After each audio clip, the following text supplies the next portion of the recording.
the Mass, we have together, and then after that, short conference. So tomorrow Mass at 7. I will come back the 20th of March for Palm Sunday. So we'll be here on Friday. So Mass on Saturday, and Mass on Sunday morning. We shall see after the Mass together whether the Mass on Sunday will be a song Mass or not, according to the time we have with the flight. But if my memory is exact, we should be able to have a Mass, the full Palm Sunday Mass, song Mass.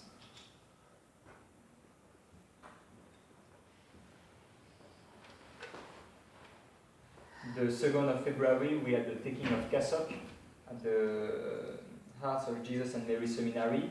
So 2 seminarians took the cassock, Brother Junmark and Brother Elias from Philippines, and Brother Asin from Korea. And we have 2 more vocations. One has come already, and the other one is expected to arrive during the month of February. And then there were 6 taking of cassocks at Saint Louis Marie de Montfort Seminary in France the 5th of February. You can continue to pray for Father Suelo, who is still very sick. Actually, he is dying. The hospital told us to take him home. They could not do anything more for him. All the major organs are heavily damaged, so he is dying. So if you can pray for him that he dies a good death, he dies a holy death, and that he can be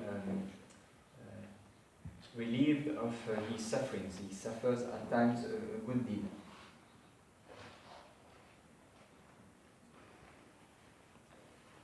In the name of the Father, and of the Son, and of the Holy Ghost. Amen. In this beginning of Lent, after the Mass, I will impose the ashes for those who do not receive it. The beginning of Lent, I would like to make you focus on a specific aspect of the spiritual life, the fundamental aspect, which is our devotion to God. Because of our situation of crisis of the faith, situation of abandonment of the truth by everyone, basically, believers or unbelievers, faithful or clerics. Because of this situation, we have to cling to the faith, to defend the truth, to spend much time searching for the truth, defending the truth, fighting for the truth.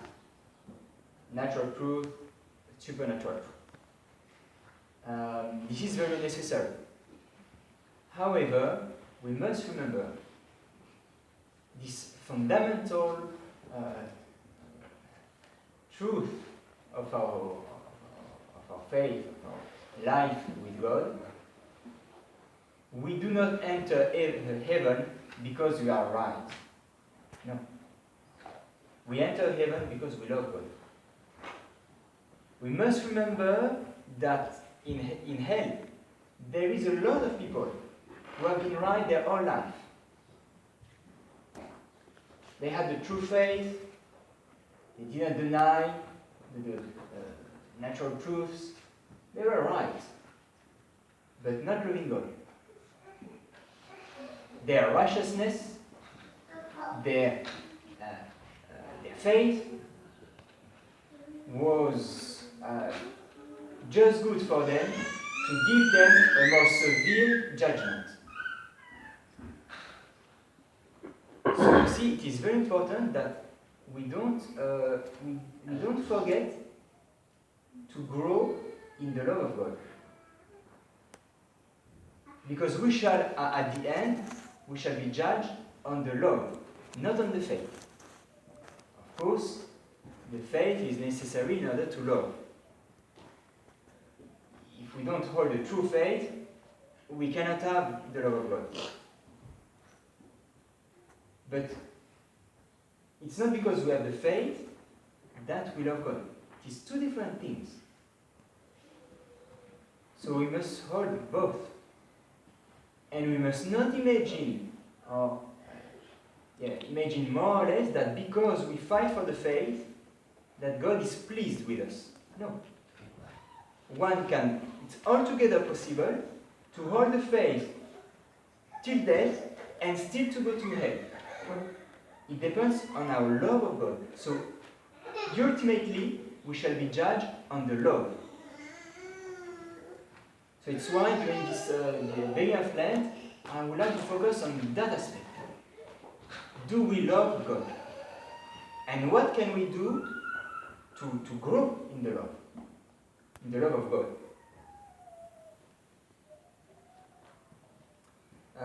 For that, I've chosen to give you the example of Christeros, Manuel Bonilla. His life is quite amazing. And you will see a practical example of what means to love God. So Manuel Bonilla, who was a young student in Mexico City, is one of the first young men in Mexico City to have started to have gathered together some youth to fight for Christ the King, to take arms against the government for Christ the King. In order to have to be more successful, he contacted a famous thief. I've forgotten his name. And he brought him to a convent. He talked with him and the mother superior of that superior mother of that convent, and that famous Dax accepted to convert and to help the Christeros, to fight with them, to fight for them, to direct them a bit how to fight.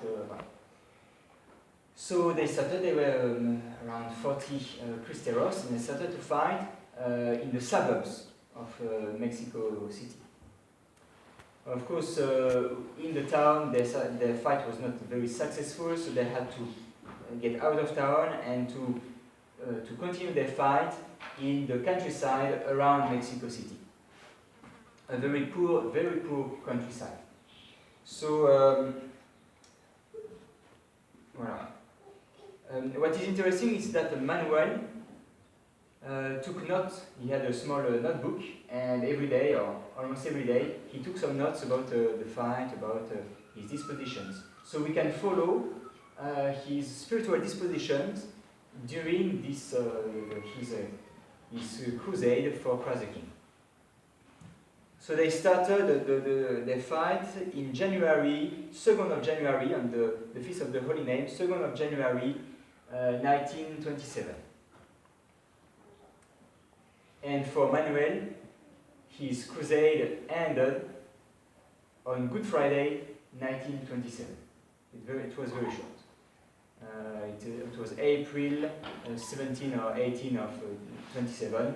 So you see January, February, March, for 3 months and a half. When you read the small book of Manuel Bonilla, you see, first of all, that he suffered a lot physically.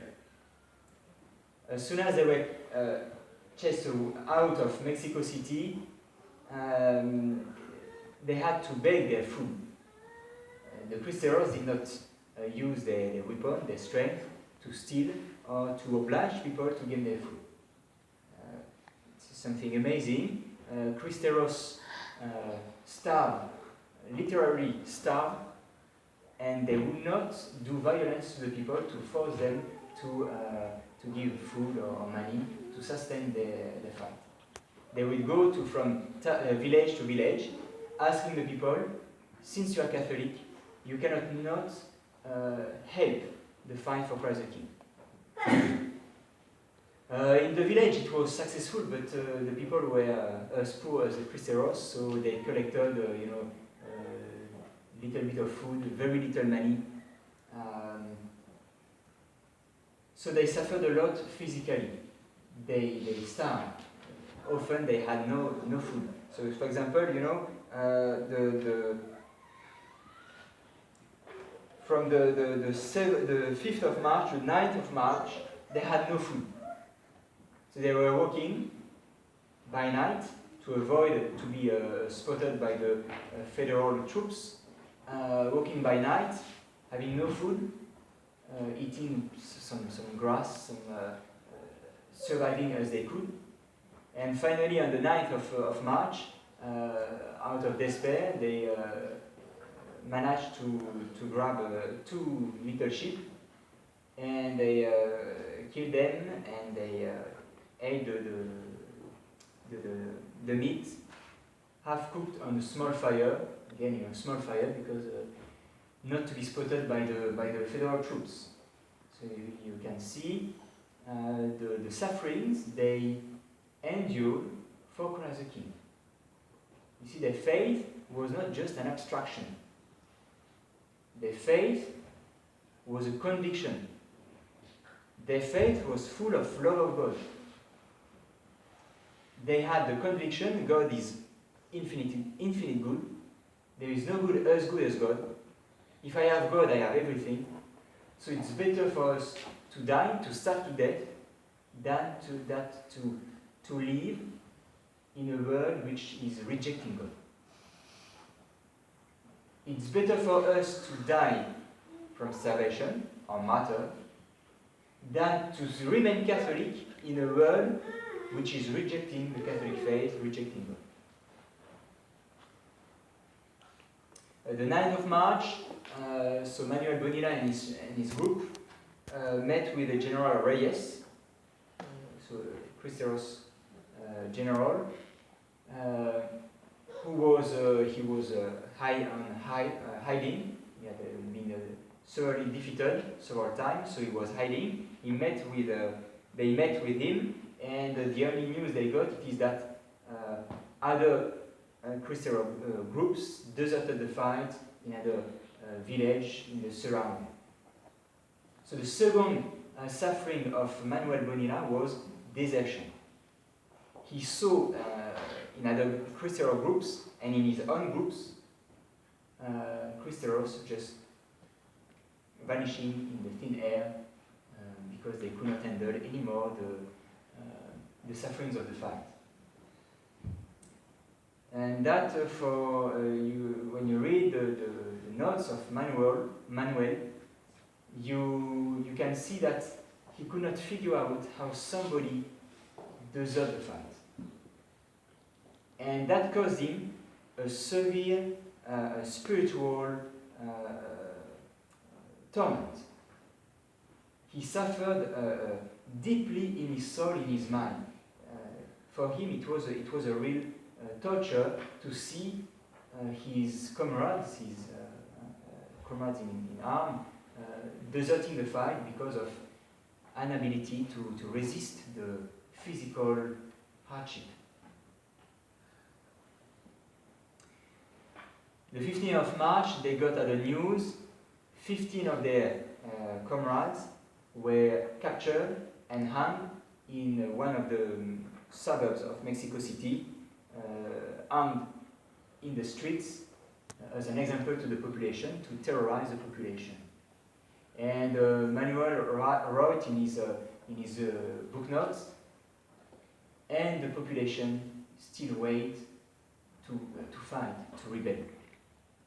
So again, you can see that for Manuel, he could not figure out how the population could be passive, seeing the tyranny, seeing a government and the federal troops killing, murdering, putting to death their brothers in the faith because they were faithful to God. And that as well caused him, in addition to desertion, this passivity of many of the Catholics caused him a great spiritual hardship. He could not understand how God could permit that. And you can read in the notes, he trusts God, he writes to God, it's like speaking to God, he writes to God, I trust that from that evil you can bring any good, but how shall you do? I cannot see. And you see that this soul was deeply disturbed by the evil, growing every day, and so little, so few resisting the evil, so few willing to give everything, to give up everything for the cause of God.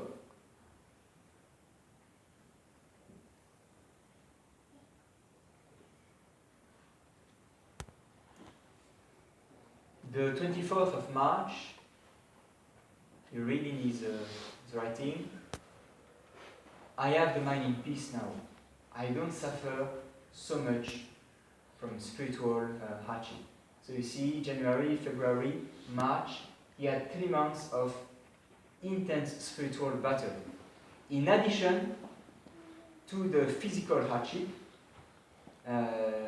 in addition to lead his group of 40 Cristeros, in addition to see the desertion of many, the 24th of March, they are left with 10 of them. 40 of his comrades have either been killed or they have run away. So you can see the strength, the amazing will of this young man, Manuel Bonilla. From end of March to beginning of April, the group of Manuel Bonilla in joint action with the General Reyes men managed to do a few good action against the federal troops. They managed to attack a military train, destroy it, take the munition, the money in the train. They took over 2 small towns, and they managed to give again courage to the population to support the Cristero cause. But the 15th of March, the federal troop managed to surround them. It then followed a terrible fight. The Cristero fought 1 against 10-20. They were completely defeated. Most of the men of the group of Manuel Bonilla were killed in the action or went missing.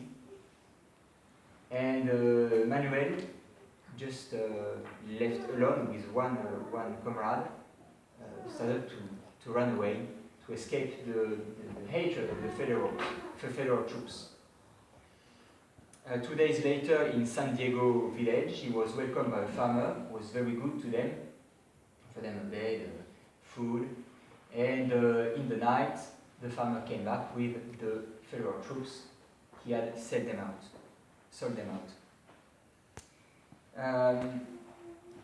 And that was on Holy Tuesday. Holy Tuesday, 1927. Manuel was tortured, his comrade was shot on the spot. Manuel was kept, tortured for several days, 4 days actually, and on Good Friday at 3 p.m. he was shot dead. What is interesting it is that 14 years later, when his mom came to collect his body, the body was perfectly conserved. He is uncorrupt. When you read the little booklet of book note of Manuel Bonilla, you can see that during the Lent 1927, he really understood that this Lent had to make him another Christ. He had to unite to Christ totally through his fight. And the desertion, the unsuccess they had to suffer, during his small crusade, he was mostly unsuccessful. He spent most of his time, except 2 weeks, running from place to place to avoid being caught by the federal troops. So unsuccess, lack of support from the population, yet a population which was quite sympathetic to the cause, but passivity of the population, desertion of those who promised to help, to fight for the cause,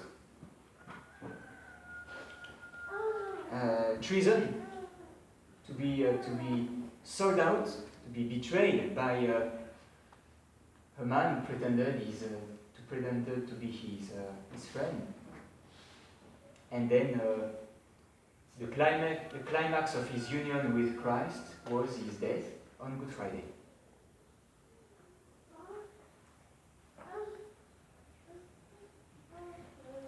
You see, he was betrayed by this farmer in San Diego on Holy Tuesday, in the night between Tuesday and Wednesday, and it is on Wednesday that Judas went to see the Pharisees to sell his master. So you can really see the short life of Manuel Bonilla, a complete assimilation to Christ. The lesson for us is this. Manuel Bonilla had the same faith than us, but he had not the same love. He could do what he did not because he is Superman, but because he loved God totally. Indeed, his love for God was not at all a verb, it was a reality. And this is the difference between him and us. And this is why Manuel Bonilla is a saint. It is why he ended up his life with an amazing martyrdom. Just before to be shot, he said to the officer, "Wait a second, I have to finish to write my little book note." And he wrote, "My God, I have been abandoned by all who promised me support. We have been abandoned by priests. How is it possible that you have allowed such evils? However, I believe that from all those evils, you can bring good for Mexico, for the church." So you can see that to the end, he had no answer to his questions. He saw the evil, he saw that he had to resist, he saw that he had to give his life. However, the solution, how to get out from that terrible situation, much more terrible than us. You must remember that the Christeros had no access to the sacraments. The bishops ordered the priests to leave the parishes, to abandon the Christeros. And only around 100 priests refused the order and stayed with the Christeros. So they had very little access to the sacraments. They were fighting for the church against the bishops, with no support from the bishops. So it was, for the people, it was, they could not comprehend. And Manuel could not comprehend too. He could not see how God could permit such evils. Why God would permit that people die for him, and there is apparently, and in Mexico there was no hope that the fight would succeed. His fight was a big failure. But you see, to the end, he didn't give up. To the end, he remained perfectly trusting in God's wisdom, God's power, God's love.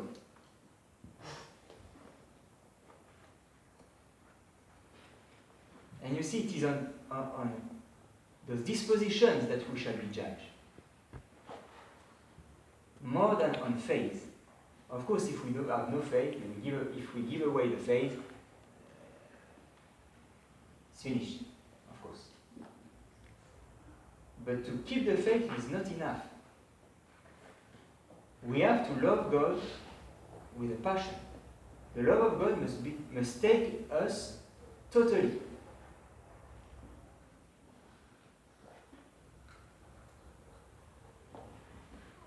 In God's plan, the love, the charity He has put in our heart on the day of our baptism is a charity which must be heroic. This is the normal life of a Catholic. Heroism. Heroism in loving God. This is the God's plan for every single soul. Heroism in the love of God.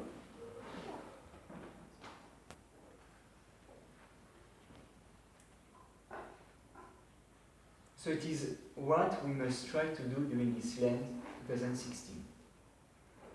Let us put a little bit aside the discussions about the faith, where is the truth, who is right, who is wrong. We shall resume that after Easter. There is no danger to make a break about this. And let us focus a little bit about actually giving ourselves up to God. Actually, in action, day after day, in the daily life.